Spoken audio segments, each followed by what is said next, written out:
All right, welcome, welcome.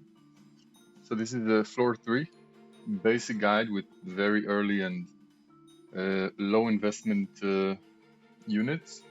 So we got Alexi, 3 dupes, 444, no echoes, level 1 affinity.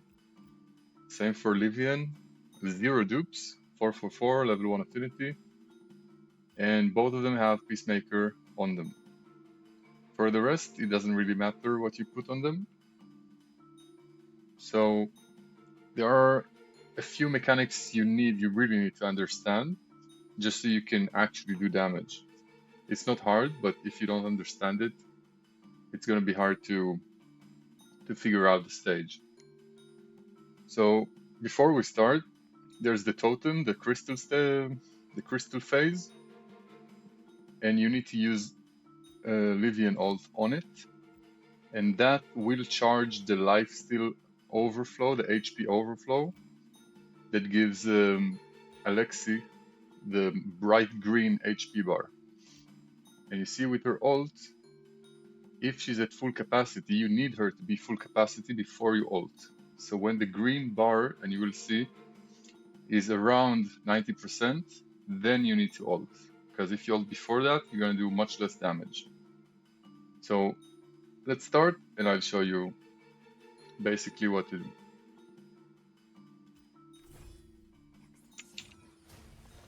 So we start with Akka ult on auto, then you wait for the crystal, and you do Livian ult on it.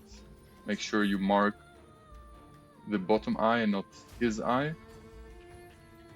And for that also, I forgot to mention, you need to place Livian like either front or second row, but on the right side so she can reach it.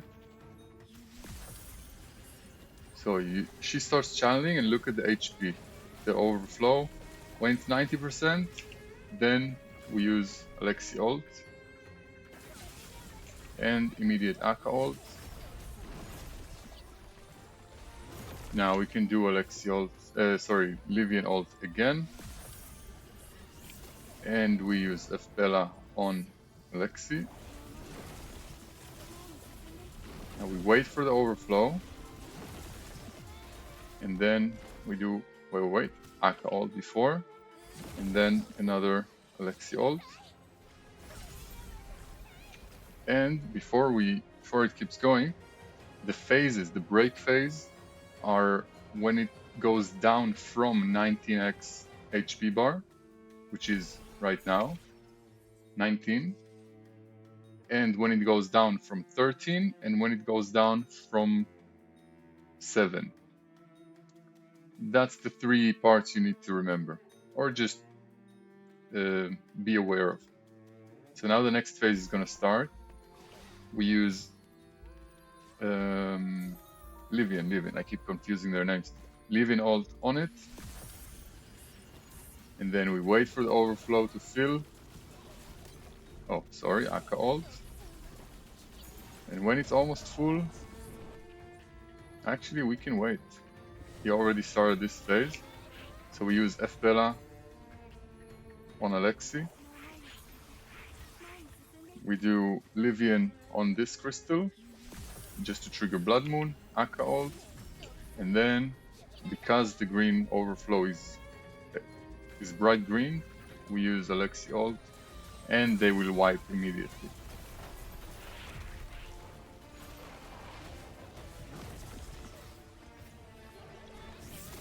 Now we need to wait for the crystal again. We use Alexi ult. No, sorry, Livian ult. Man, I need to get used to them. Livian ult on the crystal, Akka ult, and then we wait for it to fill. When it's almost full, we can ult. And now it reached 12 HP, so we already use F-Bella ult on Alexi. See, it started, Akka ult, and then Livian ult on the crystal for the Blood Moon. And then when the green overflow is around 90%, then we use Alexi ult again, and Aka ult. Now we can use... wait, let's wait for the crystal again. It's fine if you overcap your blood soul, don't worry about it. You just need to make sure you kill all the bunch of mobs when they appear, because if you don't, then the boss will fill up his HP and you're gonna run out of time. So we use Livian ult on the crystal. We wait for the thingy to fill. And we use Alexi ult and Aka ult. We can use another Livian ult. Now it's 6. The next phase is gonna start. So we do F Bella on Alexi, Aka ult. And we can use this one again on the crystal. Now we're not in Blood Moon, but let's see if it matters. Aka ult, yeah, it doesn't matter. Now we wait for the crystal again, and that's about it. We use Livian on the crystal. We can use F Bella on Alexi, it's the last HP bar. And one more ult. And Aka for good measure. And let's use Lamia, so she doesn't feel useless. But she is. And that's about it. We got a hammer. I'll be showcasing floor 4 and 5 as well when they drop. I'll try to do it first with minimum resources, like with the lowest amount of dupes and investment, and slowly build up to see really what amount of investment you need to be at to clear the stage. Anyways, hope you enjoyed and found it useful. Have a good one.